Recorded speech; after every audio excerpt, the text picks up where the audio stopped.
Hello students, today we are going to start with another session of history, chapter Nazism and the Rise of Hitler. Now students, in the last session we have studied about World War II, consequences of World War II that led to the defeat of Germany, a crushing defeat by, you can say, Soviet Union, USSR, as well as, and from the Western Front it was England, France, etc. So finally, the conclusion of World War II was defeat of Germany.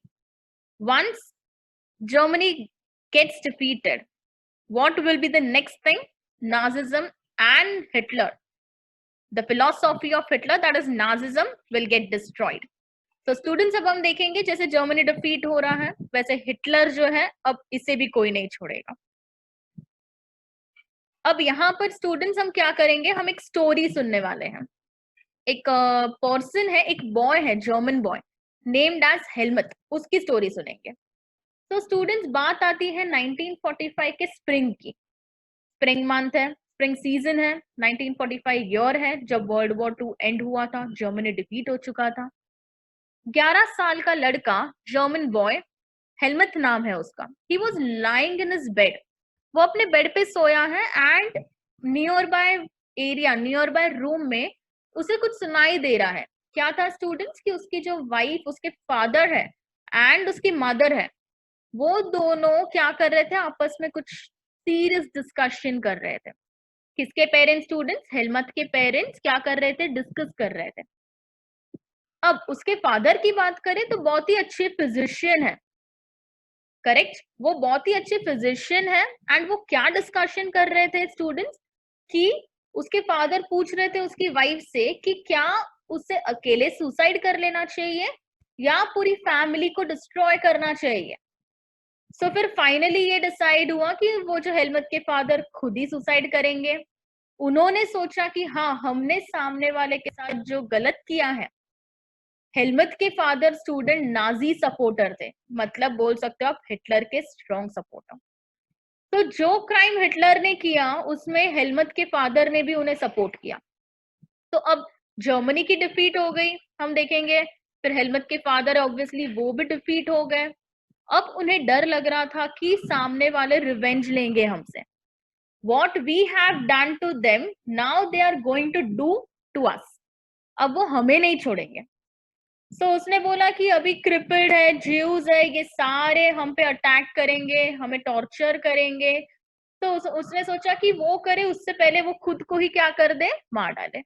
तो next day वो हेलमत को forest में लेके गए, woods में लेके गए and वहां पर उन्होंने अपना लास्ट हैप्पी टाइम साथ में बिताया. गाने गाए, मजे किए, थोड़ी मस्ती की. फिर स्टूडेंट्स जैसे वो लौटे नेक्स्ट डे, वहां से जब वो वुड से आ रहे थे तो वो हेलमत के फादर अपने ऑफिस में गए एंड उन्होंने खुद को शूट कर दिया. गन से उन्होंने क्या किया स्टूडेंट्स, खुद को शूट किया. हेलमत रिमेंबर, अभी भी हेलमत को याद है कि उसने क्या किया था. उसके फादर के यूनिफॉर्म को जब फायर प्लेस में जलाया जा रहा था तब उसने देख लिया था स्टूडेंट्स. तो यहाँ पर जब उसके फादर ने खुद को मार डाला ऑफिस में, तो उनके कपड़ों को क्या किया गया था, फैमिली फायर प्लेस, जैसे कि आपको पता होगा जो कोल्ड रीजन्स है वहां पर घर में ही फायर प्लेस होता है ताकि जो पीपल है वहां रहते हैं, फैमिली, वो खुद को वार्मनेस दे सके थोड़ा. तो वहीं पर जलाया गया. तो ये हेलमत ने देख लिया एंड स्टूडेंट्स उसने क्या किया था, उसने तो बात करते हुए भी सुना था उसके पेरेंट्स को कि क्या हमें पूरी फैमिली को मारना चाहिए कि मैं अकेला मरूं. तो उसके दिमाग में तो अभी सेट हो चुका था. Traumatized he was by what he had overheard and what had happened. मतलब वो सोच रहा था स्टूडेंट्स कि हाँ, मैंने तो ऐसा कुछ सुना भी था एंड मैंने देखा भी आज कि डैड ने क्या किया, डैड की डेथ हो गई है एंड अब क्या होगा, वो पूरे फैमिली को डिस्ट्रॉय करने वाले हैं, पूरा फैमिली मरेगा. तो वो स्टूडेंट्स, हेलमत ने 9 इयर्स तक घर पे खाना नहीं खाया. उसे लगता था कि उसकी मदर उसे पॉइजन देके मार डालेगी, बिकॉज इनके बीच में डिस्कशन क्या हुआ है, सब कुछ खत्म कर देना. तो 9 इयर्स तक स्टूडेंट्स, हेलमत ने क्या किया, घर पे खाना नहीं खाया. डर था कि कहीं उसकी मदर उसे पॉइजन ना दे दे. तो स्टूडेंट्स ये स्टोरी यही है, एक बार मैं रीड कर लूंगी. In the spring of 1945 A little 11-year-old German boy called Helmut was lying in his bed when he overheard his parents discussing something in serious tones. His father, a prominent physician, deliberated with his wife. Deliberated is nothing but discussed. Discussion कर रहे थे with his wife whether the time had come to kill the entire family or if he should commit suicide alone. His father spoke about his fear of revenge. हेलमत के father जो है उन्हें डर था किस चीज का? रिवेंज. उन्होंने बोला now the allies will do to us what we did to the crippled and Jews. मतलब अब सामने वाली जो अपोजिशन पार्टीज हैं, जो कम्युनिटीज है जिनके साथ इन्होंने क्या किया था, नाजी पार्टी या फिर हिटलर के सपोर्टर्स ने उन्हें कॉन्सेंट्रेशन कैंप्स भेजा था, उन्हें बहुत बुरी तरीके से ट्रीट किया था. तो वही क्या करेंगे, अभी वही सारे लोग नाजी पार्टी या फिर नाजी के सपोर्टर्स जो है उनके साथ ट्रीट करेंगे. तो उन्हें डर था हेलमत के फादर को. Next day, he took Helmut to the woods, where they spent their last happy time together, singing old children's songs. Later, Helmut's father shot himself in his office. Helmut remembers that he saw his father's bloody uniform being burnt in the family fireplace. So traumatized, shocked. Traumatized का मतलब होता है shock. So traumatized was he by what he had overheard and what had happened. क्या उसने सुना and क्या हुआ, तो उससे वो शॉक हो गया. That he reacted by refusing to eat at home for following 9 years. He was afraid that his mother might poison him. तो स्टूडेंट्स ये जो है यहाँ पर हमें पता चलता है कि हेलमत के फादर स्ट्रॉन्ग फॉलोअर थे नाजी के या फिर हिटलर के, एंड उन्होंने भी सुसाइड कमिट कर दिया. अब जो नाजी के फॉलोअर्स थे वो भी सुसाइड कर रहे थे. तो अब तो क्या हो रहा था स्टूडेंट्स, हिटलर को कोई नहीं छोड़ेगा. तो हिटलर हिमसेल्फ डिसाइडेड उसकी फैमिली के साथ वो क्या करेगा, सुसाइड अटेम्प्ट कर देगा. इन मई 1945, स्प्रिंग के बाद हम देखेंगे स्टूडेंट्स, मई की बात चल रही है यहाँ पर. 1945 में जर्मनी ने क्या किया, सरेंडर कर दिया अलाइड पार्टीज को, कि जो जो जीत गई थी रशिया वगैरह है वो सबको सरेंडर कर दिया कि हाँ हम हार गए. अब पता था कि अब जब सरेंडर कर लेते हैं तो क्या होता है, हम डिफीट हो चुके हैं, हमें गुलामी करनी पड़ेगी, हमें गुलाम बनना पड़ेगा. So anticipating what was coming, कि क्या होने वाला है आगे पता है हमें, Hitler and his propaganda minister Goebbels and his entire family committed suicide collectively in his Berlin bunker in April. So students, यहाँ पर उन्हें पता था कि अभी उनका कुछ नहीं होने वाला है, उनको अरेस्ट कर दिया जाएगा. तो गॉइबल्स जो कौन थे, हिटलर के मिनिस्टर्स, जो पॉलिसीज बनाते थे, राइट हैंड काइंड ऑफ बोल सकते हैं, आपको पीछे इमेज में दिखता होगा. तो उसके जो मिनिस्टर्स है गॉइबल्स, प्रोपेगेंडा मिनिस्टर गॉबल्स एंड उसकी पूरी फैमिली हिटलर की, उन्होंने अपने बर्लिन बंकर में सुसाइड कर लिया अप्रैल में ही.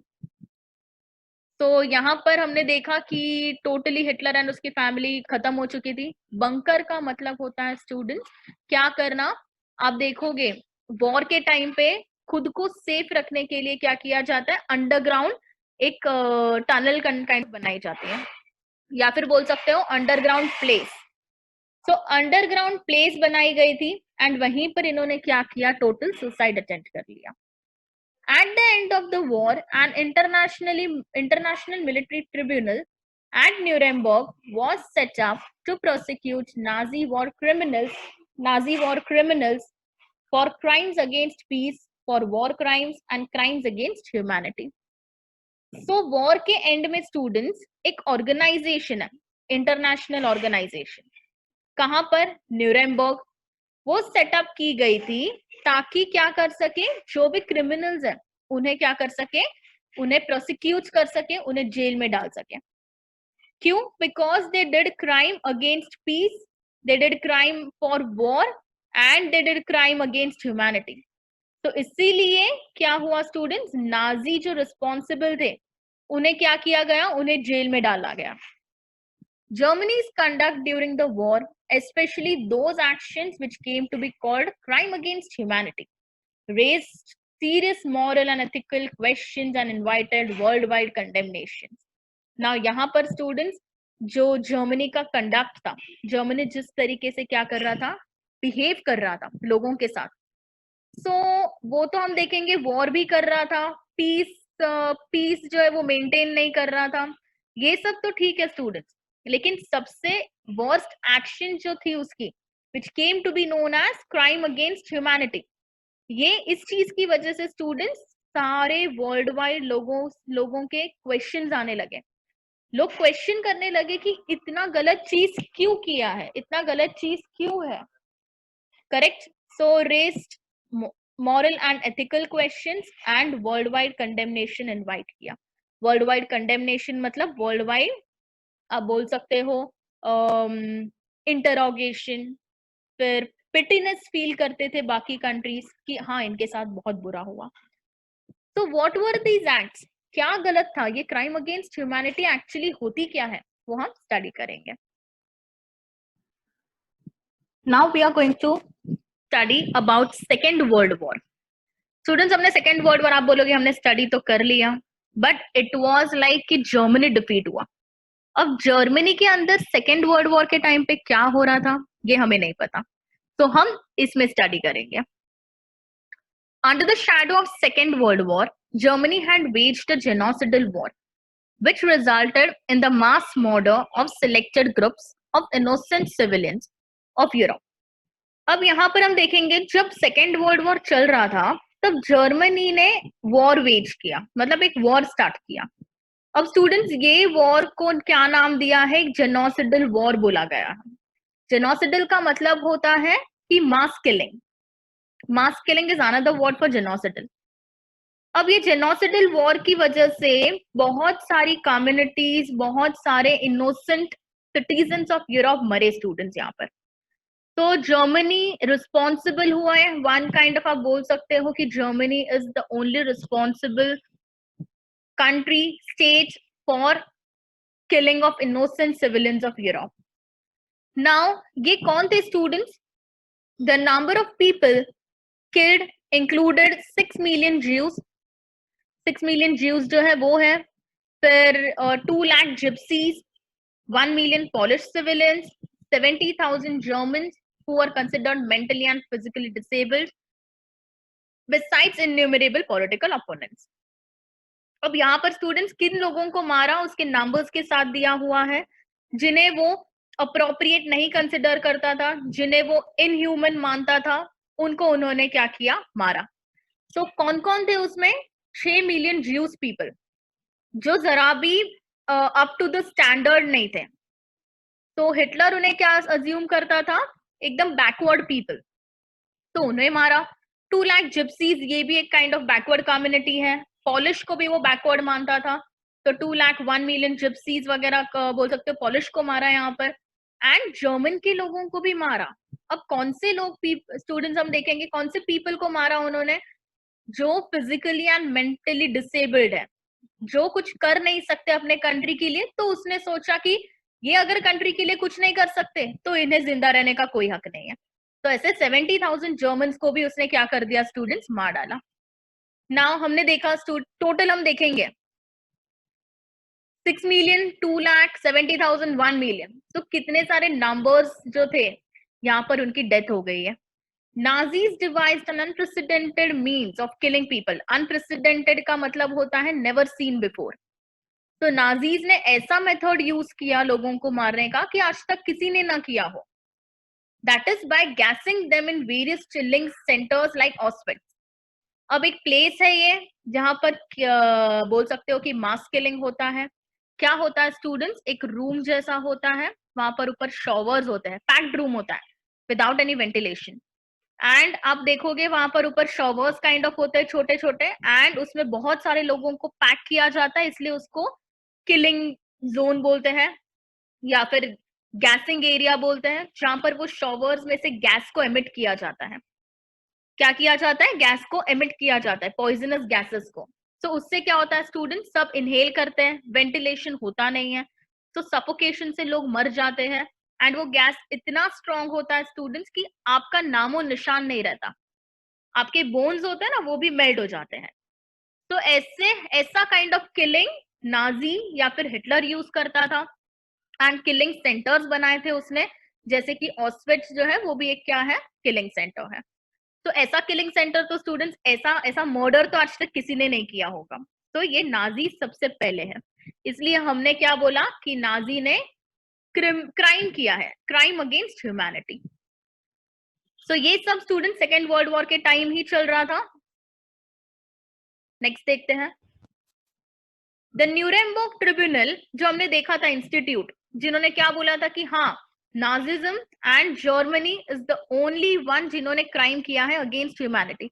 उन्होंने नाजीज को डेथ सेंटेंस दे दी, लेकिन सिर्फ 11 नाजीज। क्या स्टूडेंट्स मुझे बताओ, 6 million Jews, 1 million Polish, 60,000 German, इतने सारे लोगों को जब नाजीज ने मारा, तो क्या सिर्फ 11 नाजीज को हैंग किया उतने में सफिशिएंट है?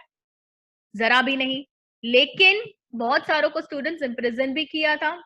हम बोल सकते हैं पनिशमेंट बहुत ही छोटी थी, जिस काइंड ऑफ ब्रूटैलिटी से उन्होंने लोगों को मारा था, नाजी पीपल ने, नाजी सपोर्टर्स, हिटलर सपोर्टर ने जिस तरीके से लोगों को मारा था, उसके लिए उन्हें पनिशमेंट बहुत ही छोटी मिली है, बहुत ही कम मिली है। करेक्ट। तो यहाँ पर many others were imprisoned for life. बहुत सारे नाजीज को जेल में डाल दिया गया था, लेकिन सिर्फ 11 लीडिंग नाजी को ही डेथ सेंटेंस दी थी। The retribution did come, yet the punishment of Nazi was far short of the brutality. जो क्राइम किया है उसके अकॉर्डिंगली पनिशमेंट नहीं है। क्राइम के अकॉर्डिंग पनिशमेंट क्या होती है स्टूडेंट्स? सबको death sentence. And extent of their crimes, the allied parties, the allies did not want to be as harsh on defeated Germany as they had been after the First World War. अब जो है इन्होंने बोल सकते दया खाई, उन्हें harsh नहीं बनना था जर्मनी पे, इसलिए उन्होंने क्या किया, उन्होंने ज्यादा नाजीज को या फिर जर्मनी के साथ कोई ट्रीटी नहीं साइन की थी। जैसे कि फर्स्ट वर्ल्ड वॉर के बाद क्या हुआ था students? Treaty of Versailles. Correct. तो यहाँ पर भी वही है कि जब सेकेंड वर्ल्ड वॉर में भी जर्मनी हार गया, लेकिन उसके बाद जो अलाइड पावर्स थे उन्होंने इसके साथ कोई ट्रीटी साइन नहीं की, हार्शली बिहेव नहीं किया, उसे ऐसे ही छोड़ दिया। Everyone came to feel that the Nazi Germany could be partly traced back to the German experience at the end of First World War. What was this experience? अब सबको स्टूडेंट्स यही लग रहा था कि ऐसा क्या हुआ था जर्मनी में कि बोल सकते हो कि नाजिज्म इतना पॉपुलर हो गया, नाजी पार्टी इतनी रिस्पॉन्सिबल हो गई कि इतने सारे लोगों को वर्ल्ड वॉर में मारा गया। So everything could be partly traced to Nazi Germany, कि जैसे नाजिज्म की राइज हुई, हिटलर डिक्टेटर बन गया वहां पर, फिर जर्मन का एक्सपीरियंस जो था वो हम स्टडी करेंगे। तो ये एक्सपीरियंस क्या था उसे हम स्टडी करेंगे। नाउ स्टूडेंट, सबसे इंपॉर्टेंट पार्ट आता है यहाँ पर, नाजी वर्ल्ड व्यू। अब जो हिटलर है वो दुनिया को कैसे नजरों से देखता था, दुनिया के लोगों के साथ वो कैसे बिहेव करता था, उसका वर्ल्ड व्यू क्या था। So Nazi ideology was synonymous with Hitler's world view. अब ऑब्वियसली स्टूडेंट्स, हिटलर जो सोचेगा वही आइडियोलॉजी नाजिज्म की होगी, बराबर। आप अगर किसी भगवान को फॉलो कर रहे हो तो उनका ही थिंकिंग आपका होगा, करेक्ट। वो जो सोचते हैं वही आप फॉलो करोगे, बराबर। सो वैसे ही हिटलर भगवान है। तो हिटलर का जो वर्ल्ड व्यू था, it was as similar to Nazi ideology, उसी से नाजी आइडियोलॉजी बनाई थी। अब अकॉर्डिंग टू दैट क्या था, वर्ल्ड व्यू क्या था? There is no equality between people but only a racial hierarchy. अब कोई पीपल इक्वल नहीं है, there will be no equality in German society. लेकिन क्या होगा स्टूडेंट्स, यहाँ पर रेसिज्म के हिसाब से सोसाइटी डिवाइड की जाएगी। जैसे कि एग्जाम्पल देती हूँ मैं आपको, रेसिज्म मतलब स्किन कलर। अगर आप एकदम ब्लॉन्ड आए, आप ब्लॉन्ड आपके हेयर है, ब्लू आई है, आप नॉर्डिक जर्मन हो, तो आपका लेवल क्या होगा? सबसे ऊपर। फिर अगर आपकी बियर्ड है, फिर आप कफ्तान पहनते हो, आप जीव हो, तो आप सबसे नीचे, आपका लेवल सबसे नीचे। एंड अगर आपकी स्किन की कलर जो है वो थोड़ी कॉम्प्लेक्स है, या फिर बोल सकते हो थोड़ी डार्क है, तो आपके कॉम्प्लेक्शन के हिसाब से आपको लेवल में प्लेस किया जाता है। तो हम बोलेंगे रेशियल डिस्क्रिमिनेशन होता था, according to the skin colour उन्हें पोजीशन दी जाती थी। अब यहाँ पर हम वही करेंगे। According to this there was no equality between people but only a racial hierarchy. Hierarchy मतलब जो बोल सकते हैं हम कि ग्रैंडफादर से फादर, फादर से सन, सन से उसके सन। सो यही ये हायरार्की जो होता है, अगर कोई वाइट है पेरेंट, तो ऑब्वियसली उसका जो बेटा होगा वो भी वाइट होता है, तो वो भी एकदम गोरा होता है, स्किन कलर सेम होता है। In this view blonde, blue eyed and Nordic German Aryans were at the top. अब ये गर्ल का इमेज दिख रहा है स्टूडेंट्स, ब्लॉन्ड हेयर है, ब्लू आई है एंड आर्यन है ये। अगर इसमें ये फीचर्स है तो इसे आर्यन माना जाएगा एंड इसे एकदम टॉप पोजीशन पे रखा जाएगा, रिस्पेक्ट दी जाएगी। While Jews were located at the lowest rung, अब ये Jews दिख रहे हैं स्टूडेंट्स, ये Jew का फैमिली है, आपको दिखेगा द डिफरेंस बिटवीन टू। तो इन्हें कंसिडर इनह्यूमन किया जाता था एंड उसे सबसे लोवेस्ट रंग, मतलब लैडर का लोवेस्ट जो स्टेप होता है ना, वहां पर रखा गया। They came to be regarded as an anti-race, the arch enemies of Aryans. And Jews को क्या बोला गया कि आर्यंस के दुश्मन है एंड ये एंटी रेस है, मतलब ये उनकी तरह गोरे नहीं है, ब्लॉन्ड हेयर नहीं है, ब्लू आई नहीं है। करेक्ट, तो ये क्या है, इनके हमेशा से दुश्मन है। मतलब आर्यंस जो है उन्हें उतनी रिस्पेक्ट मिलेगी बट ज्यूज को जरा भी रिस्पेक्ट नहीं मिलेगी। ऑल अदर कलर्ड पीपल, जैसे कि स्टूडेंट्स हम बहुत ज्यादा व्हाइट भी नहीं है एंड ब्लैक भी नहीं है, तो जितने भी कलर्ड पीपल है, यहाँ पर आप अज्यूम मत कीजिएगा पर्पल ये एक्सेट्रा, ये सब कलर्ड पीपल नहीं, लेकिन कॉम्प्लेक्शन है इसका मतलब। All other coloured people were placed in between depending upon their external features, कि भाई किसी का नोज कैसा है, किसी की आईज कैसी है, तो ये सब देख के फिर उनको क्या किया जाता था, इन बिटवीन लैडर के पोजीशन दी जाती थी। तो सबसे ऊपर बोल सकते हो आर्यंस, नॉर्डिक आर्यंस, सबसे नीचे ज्यूज, एंड इनके बीच में जो लैडर में होते हैं पोजीशंस में, वो क्या होते थे स्टूडेंट्स, कलर्ड पीपल। एंड वो कलर्ड पीपल बोल सकते हो एक्सटर्नल फीचर्स पे उन्हें पोजीशंस दी जाती थी, जैसे उनका नोज देखा जाता था, आईज देखी जाती थी। तो हमने नाजी वर्ल्ड व्यू देखा, तो सारे जो हिटलर को फॉलो करते थे उनका व्यू भी सेम था। क्लियर, जो हिटलर का व्यू है वही उनके फॉलोअर्स का भी व्यू बन गया था। अब हम देखेंगे Hitler's racism borrowed from thinkers like Charles Darwin and Herbert Spencer. अब ये जो है स्टूडेंट्स, ये दो साइंटिस्ट है, नेचुरल साइंटिस्ट है, जो क्या करते हैं, प्लांट्स एंड एनिमल्स को स्टडी करते हैं, उनके इवोल्यूशन एंड ये सब को स्टडी करते हैं एंड उसे एक्सप्लेन करते हैं। तो हिटलर ने ये रेसिज्म कहाँ से आइडिया आया हिटलर के पास, तो उसने कहाँ से आइडिया बोरो किया स्टूडेंट्स, ये थिंकर्स के पास से। अब हम बोल नहीं सकते कि ये थिंकर्स की गलती है, ये तो साइंटिस्ट है, ये नेचुरल साइंटिस्ट है, इनका काम है कि इवोल्यूशन बताना, सब बताना। तो क्या हुआ था स्टूडेंट्स, यहाँ पर इन्होंने बोला था कि सबसे स्ट्रॉन्ग प्लांट जो रहेगा, कितना भी स्टॉर्म आ जाए, कितना भी साइक्लोन आ जाए, जो सबसे स्ट्रॉन्ग प्लांट रहेगा ना वो सब सर्वाइव करेगा, एंड जो वीक रहेगा वो क्या हो जाएगा स्टूडेंट्स, गिर जाएगा प्लांट। तो इनकी थियरी वो थी, बट हिटलर ने क्या किया, हिटलर ने इसे ह्यूमंस पे अप्लाई किया। ह्यूमंस पे अप्लाई करते हुए कहा कि जो सबसे स्ट्रॉन्ग पर्सन रहेगा वो सर्वाइव करेगा, एंड जो वीक रहेगा वो क्या हो जाएगा स्टूडेंट्स, पेरिश हो जाएगा, मतलब मर जाएगा। तो यहाँ पर प्लांट्स एंड ह्यूमंस को कंपेयर किया। चार्ल्स डार्विन एंड हॉर्बर्ट स्पेंसर ने प्लांट के थ्रू एग्जाम्पल दिया था, बट ये एग्जाम्पल को हिटलर ने गलत तरीके से लिया। हिटलर ने क्या बोला, मैं इसे ह्यूमंस में यूज करूंगा, जो वीक है वो मार डालूंगा उसे, एंड जो स्ट्रॉन्ग है उसे मैं रिस्पेक्ट दूंगा। करेक्ट, तो यही हम यहाँ पर स्टडी करेंगे। हिटलर्स रेसिज्म, मतलब हिटलर जो डिस्क्रिमिनेशन करता है, तो वो उसने ये फिलोसॉफी चार्ल्स एंड हर्बर्ट से अडॉप्ट की। Darwin was a natural scientist who tried to explain creation of plants and animals through the concept of evolution and natural selection. अब जो डार्विन है उसने क्या किया स्टूडेंट्स, एक्सप्लेन किया, साइंटिस्ट है वो, एंड उसने क्रिएशन की कैसे प्लांट्स ग्रो होते हैं, कैसे एनिमल्स का बर्थ होता है, ये इवोल्यूशन नेचुरल सिलेक्शन है, करेक्ट, नेचुरली है सब कुछ। तो उसने ये कंसेप्ट को एक्सप्लेन किया। Herbert Spencer later added the idea of survival of the fittest. अब जो डार्विन है उसने स्टूडेंट्स थियोरी एक्सप्लेन की, एंड हर्बर्ट स्पेंसर ने वो थियोरी में और कुछ ऐड किया कि ये जो प्लांट ग्रो हो रहे हैं, जो नेचुरली ग्रो हो रहे हैं, लेकिन अगर वो फिट रहेंगे तो वो सर्वाइव करेंगे, मतलब सबसे स्ट्रॉन्ग रहेंगे वो सर्वाइव करेंगे, एंड जो स्ट्रॉन्ग नहीं रहेंगे वो क्या हो जाएंगे, टूट जाएंगे। According to this idea, only those species survived on Earth that could adapt themselves to changing environmental conditions.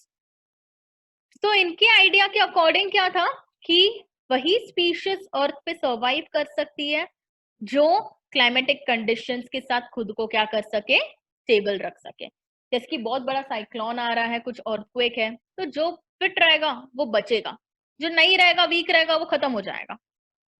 तो Nazi argument was simple, the strongest race would survive and the weak one would perish.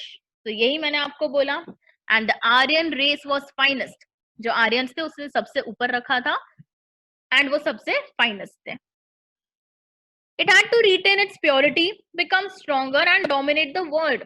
फिर वो क्या करने लगा Hitler, Aryans को अपनी purity maintain करने के लिए बोला, आर्यंस को वो स्ट्रॉन्ग बनाता था एंड उन्हें सिखाता था कि पूरे वर्ल्ड को क्या करना है, आर्यंस को डोमिनेट करना है। ऐसे वो ट्रेनिंग देता था आर्यंस को।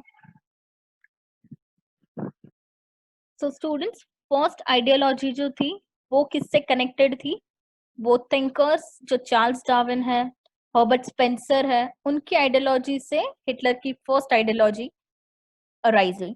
अब सेकेंड हम देखेंगे स्टूडेंट्स, सेकेंड आइडियोलॉजी मतलब second kind of thinking Hitler की कैसे इमर्ज हुई, किससे रिलेटेड है, अनदर कंसेप्ट ऑफ लेबेंसराउम, और you can simply say living space. तो ये जो सेकेंड आइडियोलॉजी है हिटलर की थिंकिंग, वो किससे रिलेटेड है student, second concept which is known as lebensraum, या बोल सकते हो लिविंग स्पेस। अब हिटलर एक नई नई टेरिटरीज अक्वायर कर रहा था स्टूडेंट्स, क्यों, ताकि वो जर्मन्स को वहां पर वो न्यू एरिया में सेटल कर सके, जिससे क्या हो जाए, उसकी कंट्री का एरिया भी बढ़ जाए एंड वो अपने लैंड को क्या कर सके, बहुत अच्छे से जर्मन्स को उस पर सेटल कर सके। तो यही उसका रीजन था, जैसे हमने देखा था वो ईस्टर्न साइड को कॉन्कर करने निकला था, पोलैंड है, यूक्रेन है, फिर रशिया तक पहुंच गया, लेकिन वहां से उसे डिफीट मिल गई। तो यहाँ पर यही है, ये पॉलिसी वो अडॉप्ट कर रहा था। The other aspect of Hitler's ideology related to geopolitical concept of Lebensraum or living space. He believed that new territories had to be acquired for settlement.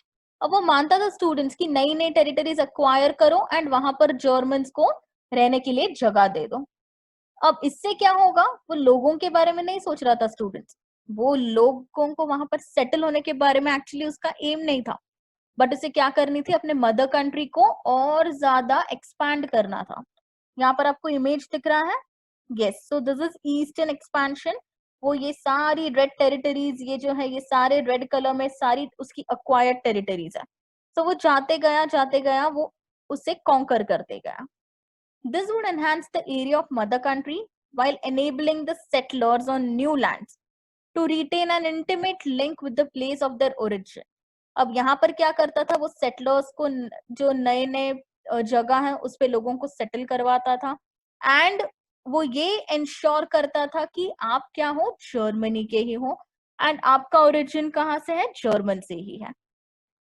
It would also enhance the material resources and power of German nation.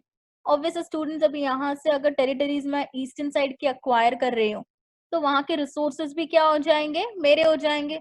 तो Hitler ने territories acquire की and वो वहां के सारे resources क्या हो गए स्टूडेंट्स, हिटलर के हो गए।